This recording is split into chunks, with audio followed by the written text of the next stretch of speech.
Assalamualaikum warahmatullahi wabarakatuh.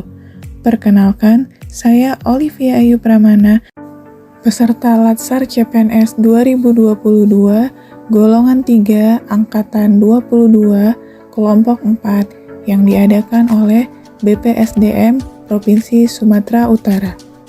Pada Learning Journal kali ini, saya akan membahas mengenai manajemen ASN dengan pengampu materi Bapak Dr. Andes Muhammad Kahfi, MSI.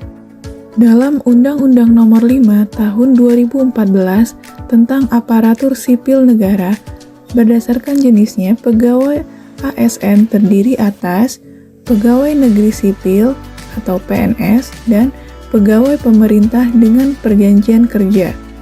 Dalam pengertiannya, PNS merupakan warga negara Indonesia yang memenuhi syarat tertentu, diangkat sebagai pegawai aparatur sipil negara secara tetap oleh pejabat pembina kepegawaian untuk menduduki jabatan pemerintahan, memiliki nomor induk pegawai secara nasional. Sedangkan P3K adalah warga negara Indonesia yang memenuhi syarat tertentu yang diangkat oleh pejabat pembina kepegawaian berdasarkan perjanjian kerja sesuai dengan kebutuhan instansi pemerintah untuk jangka waktu tertentu dalam rangka melaksanakan tugas pemerintahan. Dalam manajemen ASN, terdapat beberapa substansi penting yang harus kita pahami, antara lain kedudukan dan peran ASN, hak dan kewajiban ASN, kode etik ASN, dan konsep sistem merit dalam pengelolaan ASN, serta mekanisme dalam pengelolaan ASN. Saya akan membahas mengenai substansi yang pertama, mengenai kedudukan dan peran ASN. Di sini, ASN memiliki tugas dan fungsi antara lain sebagai pelaksana kebijakan publik dan pelayan publik, serta perekat dan pemersatu bangsa. Selanjutnya adalah hak dan kewajiban PNS. Dalam Undang-Undang Nomor 5 Tahun 2014, Pasal 21 disebutkan bahwa PNS berhak mendapatkan gaji, tunjangan, perlindungan, pengembangan kompetensi, jaminan pensiun dan hari tua, dan cuti. Sedangkan hak yang dimiliki oleh pegawai pemerintah dengan perjanjian kerja sama halnya dengan hak yang dimiliki oleh PNS, hanya saja tidak dapat jaminan pensiun dan hari tua. Kewajiban ASN merupakan suatu beban atau tanggungan yang bersifat kontraktual dan menjadi sesuatu yang sepatutnya dilaksanakan oleh ASN. Berikut kewajiban ASN, yaitu setia dan taat pada Pancasila, Undang-Undang 1945, NKRI, dan pemerintahan yang sah, menjaga persatuan dan kesatuan bangsa, melaksanakan kebijakan, mentaati peraturan perundang-undangan, melaksanakan tugas dengan penuh pengabdian, kejujuran, dan tanggung jawab, menunjukkan integritas dan keteladanan dalam sikap, perilaku, dan ucapan, menyimpan rahasia jabatan, dan bersedia ditempatkan di seluruh wilayah negara kesatuan Republik Indonesia. Di sini juga dijelaskan mengenai kode etik dan kode perilaku ASN. Kode etik dan kode perilaku ASN ini bertujuan untuk menjaga martabat dan kehormatan ASN. Agar lebih memahami mengenai kedudukan dan peran ASN, kita akan menjabarkannya. Seorang ASN harus paham apa itu kebijakan dan dari mana sumber kebijakan itu berasal.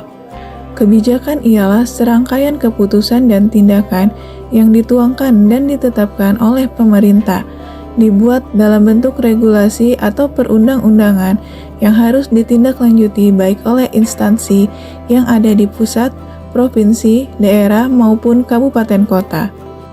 Sehingga ASN mampu menindaklanjuti bagaimana penerapan kebijakan itu.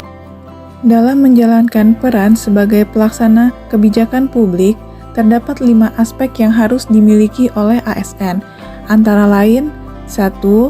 Kemampuan substansi, di mana kemampuan ini harus dimiliki agar dapat diterapkan di instansi kerja. dengan menempatkan pegawai pada posisi yang sesuai dengan latar belakang pendidikan formalnya. Misalnya, seorang lulusan sarjana teknik ditempatkan di bagian perencanaan pembangunan di Dinas PUPR. Selanjutnya, kemampuan di bidang perencanaan. Kemampuan ini harus dimiliki oleh ASN sehingga memahami alur kegiatan di instansi masing-masing. ASN harus dapat mengerti apa itu RPJP, RPJMD, RKPD, Renstra, Renja, dan sebagainya. Selanjutnya, kemampuan dalam keuangan. Dalam pelaksanaan musrembang akan diberitahu asumsi pagu sebagai dasar menyusun Renja, lalu menyusun DPA menggunakan dasar Renja. Pada perencanaan dan keuangan merupakan dua hal yang tidak bisa dipisahkan karena akan saling terhubung. Selanjutnya, kemampuan dalam pengadaan barang dan jasa.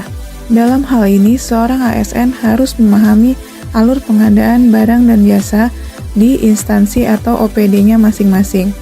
Karena dalam kegiatan di pemerintahan, output yang dihasilkan berupa barang atau jasa. Aspek terakhir yang harus dimiliki oleh ASN yaitu kemampuan dalam manajemen ASN.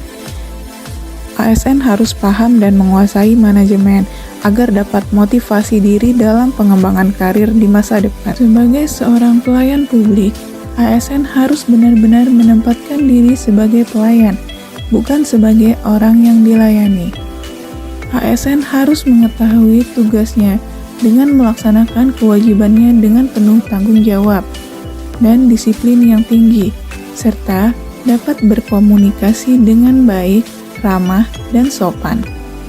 Dalam melaksanakan pelayanan publik, harus berdasarkan standar pelayanan sebagai pedoman dalam penyelenggaraan pelayanan. Selanjutnya, ASN juga mempunyai kewajiban sebagai perekat dan pemersatu bangsa, di mana seorang ASN harus memiliki kepedulian terhadap sesama, sehingga dirindukan kehadirannya. Kehadiran ASN diharapkan bisa memberikan contoh keteladanan, mampu menjadi mediator saat terdapat perselisihan, serta memiliki semangat dalam membagi inovasi dan motivasi, baik saat berada di dalam lingkungan keluarga, di dalam lingkungan masyarakat, maupun di lingkungan kerja. Selanjutnya, kita akan membahas pelaksanaan sistem merit dalam pengelolaan ASN. Sistem merit adalah kebijakan dan manajemen ASN yang berdasarkan pada kualifikasi, kompetensi, dan kinerja secara adil dan wajar dengan tanpa membedakan latar belakang politik, ras, warna kulit, agama, asal-usul, jenis kelamin, status pernikahan, umur, dan kondisi kecacatan. Manfaat sistem merit bagi organisasi antara lain mendukung keberadaan penerapan prinsip akuntabilitas dan dapat mengarahkan SDM untuk dapat mempertanggungjawabkan tugas dan fungsinya. Kemudian, instansi pemerintah mendapatkan pegawai yang tepat dan berintegritas untuk mencapai visi dan misinya. Manfaat sistem merit bagi pegawai antara lain menjamin keadilan dan ruang keterbukaan dalam perjalanan karir seorang pegawai, serta memiliki kesempatan yang sama untuk meningkatkan kualitas diri. Demikian learning journal saya. Wassalamualaikum warahmatullahi wabarakatuh.